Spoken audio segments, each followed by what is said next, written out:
আসলে এটা আমার সম্ভব বলতে আমার টিউলিপ ফুলটা আগাগোড়াই একটু ভালো লাগে। তো আমি গেল বছর দিল্লিতে ঘুরতে গেছিলাম ফেব্রুয়ারি মাসে, মানে কাজের সূত্রে। সেখানে গিয়ে কর্তব্য পথের ওই দিক দিয়ে দেখি কি প্রচুর টিউলিপ হয়েছে।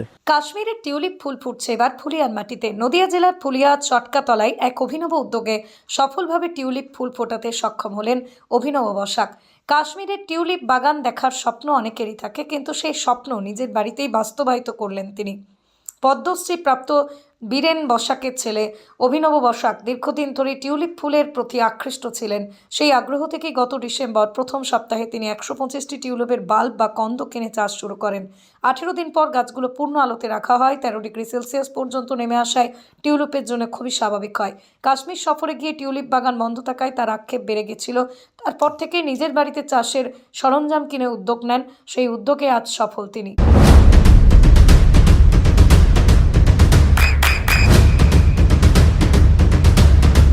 বৃষ্টিতে স্বস্তি।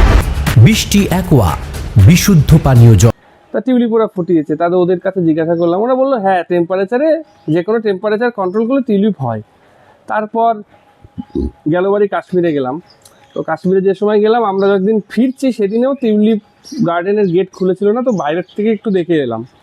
তো তারপরে এবছর পুজো যেতে যেতে মনে হলো কি একটা দেখি। তো আমি কিন্তু সত্যিকারে বলতে ওই যে গাছ প্রেমী ফুল প্রেমী সেই সেই ব্যাপার না, সেটা তো অনেক সময় দেওয়া। হ্যাঁ আমার ওটা আমি ওই প্রেমী না। এবার কিছু আমার মনে হলো টিউলিপ কিনি, টিউলিপের কন্দ যে বাল্ব কিনি। তারপর অ্যামাজন থেকে নিলাম, ইন্ডিয়া মার্ট থেকে নিলাম এবং নানান জায়গার থেকে কালেকশন করে 125টা মতন বাল্ব, 100 টব, আর এমনি মাটিতেও দিয়েছি। তাছাড়াও আমি করেছি কি ওই গুগল দেখে কিভাবে মাটি তৈরি করতে হয় সেরকম মাটি তৈরি করেছি। সেখানে কোকোপিট, একটু ভার্মিকম্পোজ, একটু লাল বালি, তার সাথে একটু আমাদের এখানকার বালি মাটি মিশিয়ে একটু কীটনাশক দিয়ে একটু হাড়ের গুঁড়ো দিয়ে মাটি তৈরি করে জলটা যেন ঠিকঠাক ড্রেনিং হয়। আর সপ্তাহে একদিন করে জল, কিংবা আমরা এই জলটা সবচেয়ে বড় ব্যাপার, জলটা যদি দেখেছি আমি গুগল ঘেটে হোক ইউটিউবে দেখে, জলটা যদি বেশি পরিমাণে গাছে যায় গাছটা নষ্ট হয়। তার জন্য আবার একটা যন্ত্র কিনলাম যেটাতে আমার সূর্যালোক কত পার্সেন্ট কী পড়ছে, সূর্যের আলো, জল কত পার্সেন্ট আছে ওটা দেখার জন্য, কারণ 65% জল প্রয়োজন হয়। সেইভাবে করলাম। প্রথমে ছাওয়াতে ছিল গাছ, তারপরে রোদে দিলাম 18-20 দিন বাদে। 30 থেকে 31 দিনে গাছে ফুল ফুটেছে। আমি 3টে রং এনেছি, সাদা, হলুদ আর গোলাপি। এখন পর্যন্ত সাদাগুলো ফুটছে। কতগুলো গাছ নিয়েছিলেন? 125টা কন্দ আমি এনেছি, যে বাল্ব বলে টিউলিপের বাল্ব। গাছ প্রত্যেকটাই বেঁচে রয়েছে? হ্যাঁ, সবগুলো আপনি দেখবেন গাছ সব বেঁচেছে। এইবার ফুল শুধুমাত্র সাদাই এখন পর্যন্ত ফুটেছে। আপনি কি কখনো শুনেছেন নদিয়া বা অন্য কোথাও? আমার তো সত্যি কথা বলতে আমি গুগলে ইউটিউবে ঘটেছি, আমি তো এইদিকে কারোর কাছে দেখিনি যে টিউলিপ ফুটেছে।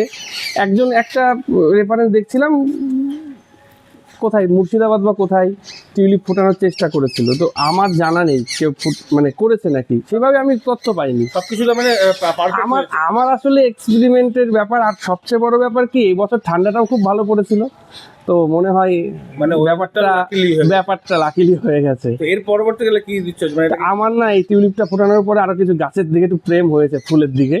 জানি না, আমি কিছু বিদেশি ফুলই আনার চেষ্টা করছি, সেগুলো আবার লাগাবো, ইচ্ছা আছে। এই প্রথম বাড়িতে বা রীতিমতো এই ক্লাইমেটে। হ্যাঁ, আমি তো দেখিনি। দেখো এবার তো দেখো কোথায় কি হয়েছে সেটা তো আমি বলতে পারবো না। আমি চেষ্টা করেছি, তো মোটামুটি সফল। তাহলে কি মানে পরবর্তীকালেও এই প্রচেষ্টা থাকবে? আমি টিউলিপটা করবো, একটু বেশি করেই করবো, ইচ্ছা আছে পরবর্তীতে। আর পরবর্তীতে আমার আরেকটা ইচ্ছা আছে, নানান রকম কালারের আনার। হ্যাঁ, নানান রকম। আর আরেকটা জিনিস বলছি যেটা আমার জানা ছিল না, ফুলগুলো এখন আপনারা ফোটা দেখছেন না, রাত্রির বেলায় ফুলগুলো চেপে যায়। আমরা সাধারণত জানি মানে সাদা ফুল রাত্রিরে ফোটে, কিন্তু এই ক্ষেত্রে দেখা যাচ্ছে সাদা ফুল রাত্রিরে চেপে যাচ্ছে।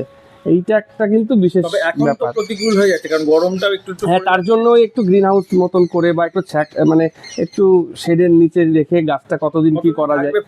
তো গুগলে যা দেখছিলাম, যা শুনি, তাতে সম্ভবত 20-25 দিন থাকে। এই যে মেশিনটা ইউজ করছেন ওটার নাম কি? মেশিনটা গুগলে যে লিখেছিলাম বোধহয় ক্লাইমেট কন্ট্রোল বা কিছু একটা এরকম নাম, ওরকম একটা নাম আছে। ওর কাজটার ফাংশন হলো কত ডিগ্রি আমাদের এখন তাপমাত্রা আছে, মাটির হিউমিডিটি কত পার্সেন্ট আছে সেটা দেখানোর। আচ্ছা, তাহলে এই ফুল মানে এখন থাকলো। ফুল এখন থাকলো, এখন পরবর্তীগুলো ফোটে নাকি সেটা একটু চেষ্টায় আর আছি। একটা প্রশ্ন হয়েছে, সেটা কন্দ থেকে যেহেতু এটা হয়েছে, পরের বার কি এই কন্দ দিয়ে আবার? হ্যাঁ, এইটা হলো কি আছে, গাছটা যখন ফুল পড়ে যাবে, নেতিয়ে যাবে, তারপর কন্দটাকে তুলতে হবে।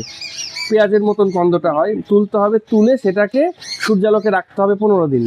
ও পুরো সালোক সংশ্লেষ থেকে সঞ্চয় করে নেবে ওর খাদ্যটা, তারপরে এটাকে ঘরে রাখতে হবে।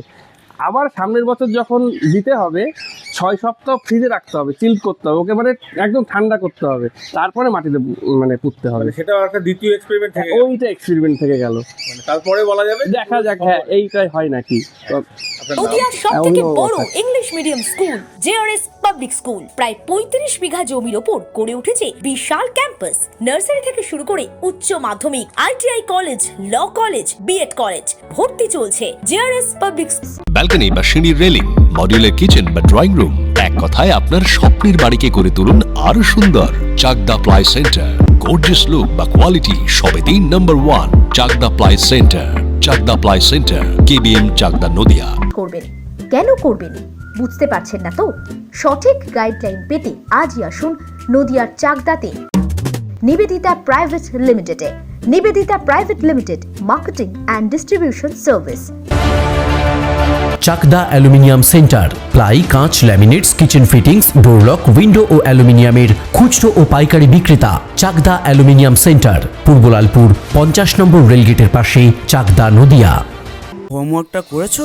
হ্যাঁ স্যার। এ বাবা, ভুল করেছো কেন? চোখে কেমন ঝাপসা দেখছি, লিখতে আর পড়তে খুব সমস্যা হচ্ছে। চাকদার মডার্ন অপটিক্স থেকে ভালো চোখের ডাক্তার দেখিয়ে নাও। প্রতিদিন প্রকৃত চোখের ডাক্তার ও দৃষ্টি বিশেষজ্ঞ মডার্ন অপটিক্স, চাকদহে। স্যামসাং, জিও, রিয়েলমি, নদিয়ার একমাত্র অথরাইজড ডিস্ট্রিবিউটর ঘোষ কমিউনিকেশন, থানার মোড়, চাকদা। ভাবছেন 3 স্টার ক্যাটাগরিতে কাটাবে? রুম রে মাত্র 1500 টাকা থেকে স্টার, খাওয়া দাওয়া রিজনেবল প্রাইস। নদিয়ার একমাত্র 3 স্টার ক্যাটাগরি হোটেল এনবি সোনার বাংলা হোটেল, কল্যাণী এইমসের ঠিক উল্টো দিকে, কল্যাণী, নদিয়া। নদিয়া জেলার সবথেকে বড় বিল্ডার্স চাকদার মা মনসা বিল্ডার্স, রড ও সিমেন্টের পাইকারি ও খুচরো বিক্রেতা। মা মনসা বিল্ডার্স, পদ্মবিলা, চাকদা, নদিয়া। রড কেনাকাটায় থাকছে ডিসকাউন্ট অফার। মা মনসা বিল্ডার্স,